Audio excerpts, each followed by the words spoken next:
మీరు రండి. Hello, I feel maximum happy to meet you all of you.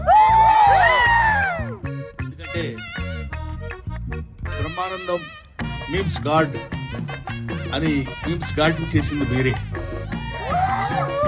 Brahmanandam వల్ల మేము చాలా హ్యాపీగా ఉన్నామని చాలా మంది ఫ్రెండ్స్ నాకు చెప్తూ ఉంటారు.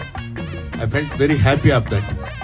At the same time I shall be very thankful to you because మీ వల్ల నేను ఇంకా బ్రహ్మాండమైనటువంటి స్థితిలో ఆడియన్స్ లో ఉండగలుగుతున్నానంటే you make Brahmanandam today. So I shall be ever thankful to you my dear brothers. మా అబ్బాయి గౌతమ్ సినిమా బ్రహ్మ ఆనందం అంటే బ్రహ్మానందాన్ని ఇద్దరిని పంచితే ఎట్లా అవుతుందో అలా బ్రహ్మానందం అనే సినిమాని మేము ఇక్కడ ఈ ఫంక్షన్ ఏమంటారు ఏమ్మా మీమర్స్ మీట్లో మిమ్మల్ని అందరినీ కలవాలని చెప్పినప్పుడు నేను చాలా హ్యాపీగా ఫీల్ అయ్యాను. సినిమా గురించి సినిమా వాళ్ళ హీరోలు లేకపోతే ప్రొడ్యూసర్స్